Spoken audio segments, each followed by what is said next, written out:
Okay, gang, so now we're going to do our puddling technique on the background.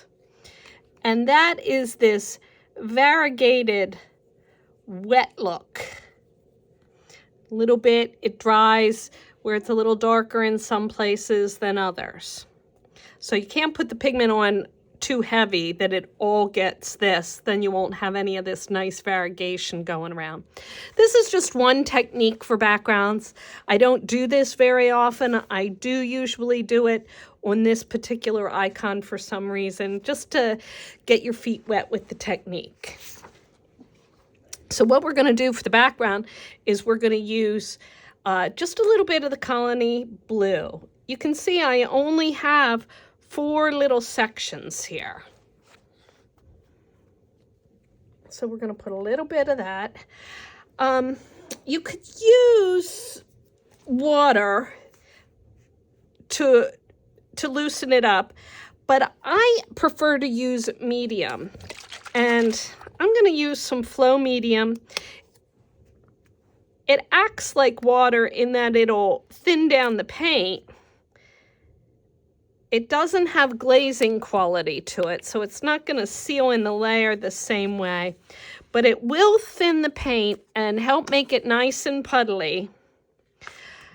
And you won't lose any of that light color fastness that goes with the grade of paints we're using.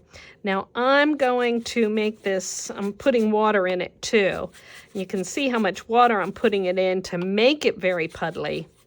And that's why we don't want to use all water, because you will surely break down the quality of the paint. I probably made enough for a big icon, or for 2 or 3 people if you were sitting with me. But let's try this. I'm just going to lay in some paint as a puddle. And then I'm going to make it even looser over here. And I'm going to just push the puddle around.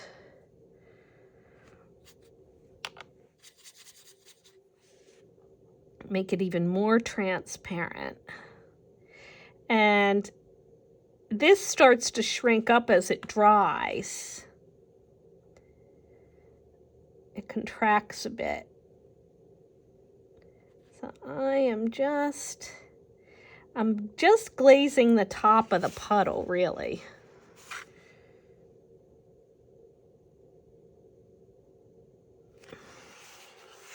Now, some folks aren't crazy about the way it looks at the end.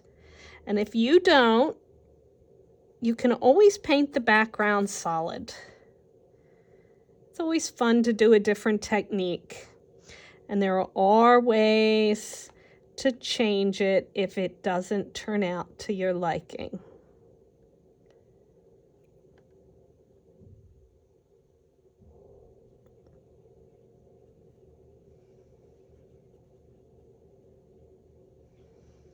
A little more pigment in some of these areas that are really transparent. And we'll just let that dry here. I'm going to lay some more in over here.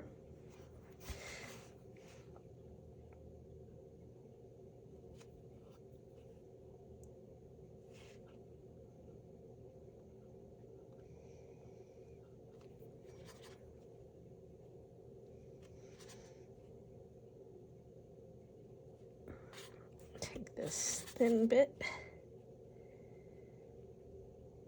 Now, when I do this technique, it's usually the last thing for the painting session, because this is going to take a very long time to dry. And you don't want to do it at the start of a painting session, because if it's going to take that long to dry,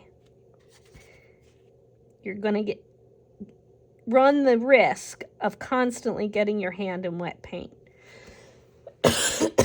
Excuse me.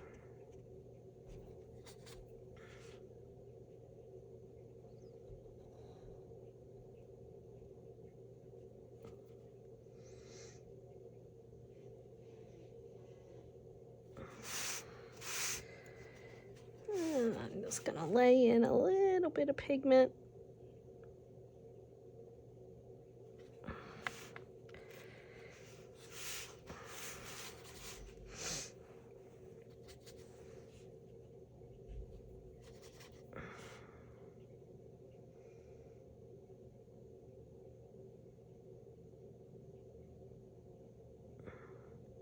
I'm barely grazing the top of the puddle.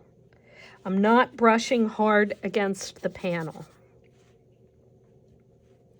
If you do that, you'll get some lines in it.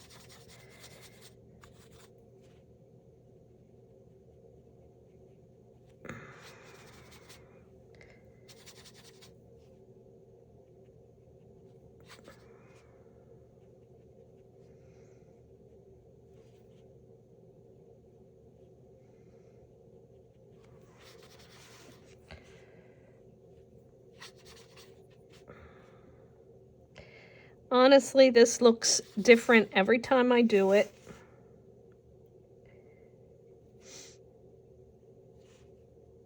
And I may, when it's all dry, put another type of brush stroke on top. I call it stippling. It's I take a flat end brush and I go like that. That's just to show you how you can change it up a little, especially if it didn't turn out quite the way you wanted it to.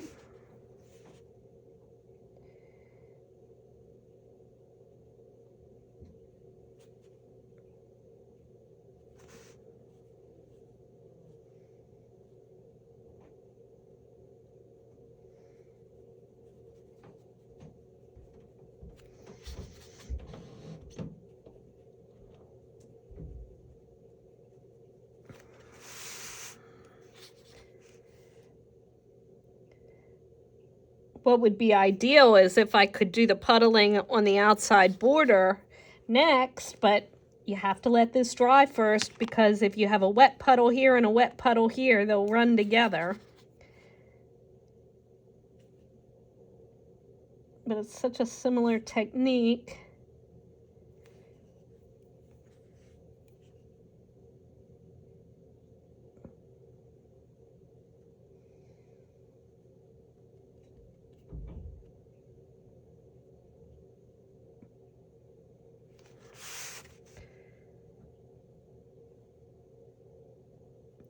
I'm just gonna lay a little pigment in there. I might lay a little pigment back in here. I don't run the risk of lifting because it takes so long for this to dry.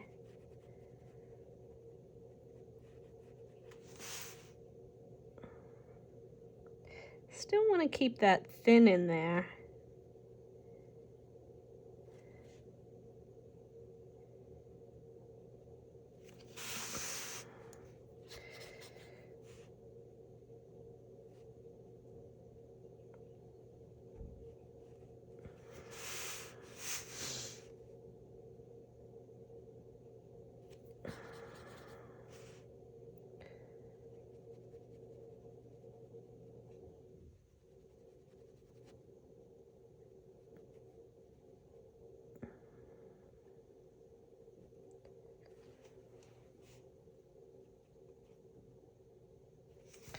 All right, gang, I think I'm gonna quit here for now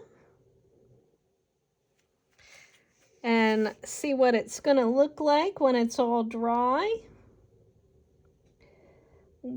I'll be a little surprised. Everybody's will look differently.